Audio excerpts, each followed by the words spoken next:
We have news from various locations. Trump wins New Hampshire Republican primary over Haley. China boosts lending to businesses and homeowners. Japan high-tech nuclear plant cleanup, and Ayodhya's India's Ram temple opens to public. Let's take a look.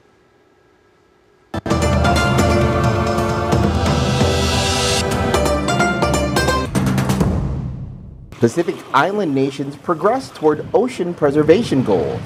Welcome to VOA Asia Weekly. I'm Chris Casquejo in Manchester, New Hampshire, reporting from the first state primary in the U.S. race for president in 2024. We'll get to our top story in a moment, but first, making headlines. Former President Donald Trump's win in the Republican New Hampshire primary brings him closer to securing the GOP presidential nomination. He's the first non-incumbent Republican in 40 years to triumph in both the Iowa caucuses and the New Hampshire primary. But Trump's only remaining opponent, former United Nations Ambassador Nikki Haley, secured a strong second place with 43.3%, surpassing expectations. China's central bank announced Wednesday it is boosting bank lending to homes and businesses. The government wants to stabilize the slumping Chinese stock exchanges. On Monday, the Shanghai Index experienced its worst day since April 2022. On Tuesday, Hong Kong shares rallied, helped by gains in technology companies like e-commerce giant Alibaba. Tokyo Electric Power Company finished testing the first drones to help decommission its tsunami-wrecked Fukushima Daiichi plant. A snake-shaped robot and 4 drones will be dispatched in February. TEPCO aims to use the drone images to assess how to remove debris from one of the worst nuclear disasters in history. 13 years after the event, hundreds of tons of damaged fuel remain. Thick smog covering Lahore, Pakistan. Once famous for its gardens, Lahore is now infamous for its poor air quality. Thousands of people have become ill due to toxic smog. Experts advocate for increased cooperation among India, Pakistan, and Bangladesh to address air pollution across Southeast Asia. Since the United Nations Climate Change Summit, or COP28, concluded mid-December, Pacific Island states have been working to implement a brand new $500 million Climate Protection Fund. VOA's Jessica Stone reports. Scientists say these are among the most endangered shorelines on the planet. The Pacific Island nations, Niue, the Marshall Islands, Micronesia, Palau.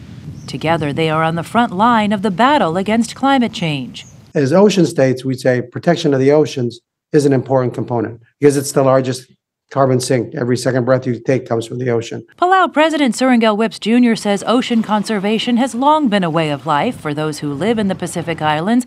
Palauan Environment Minister Stephen Victor provides this example from the 1990s. The fishermen and their local chiefs got together and then decided that these were areas that needed rest from fishing to allow them to recover.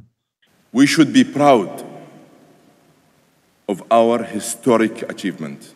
At last year's United Nations Climate Change Summit, or COP28, Pacific Island nations announced the Blue Pacific Prosperity Initiative and raised $228 million towards a $500 million fund to conserve 30% of the ocean.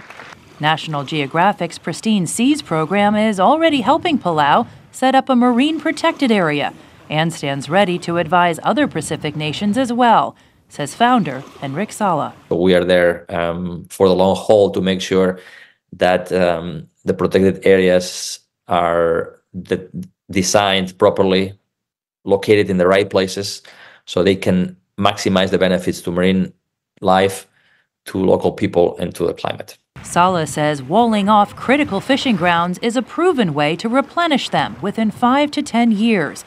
But he says the longer-term objective is to put a dent in global warming. The plankton in the ocean, these microscopic algae and bacteria that live offshore, they capture a quarter of the CO2 emissions that we produce every year. And Palau President Whip says it's a goal that represents an investment, not only for the region, but for the world. Our first goal is to get to 500 million.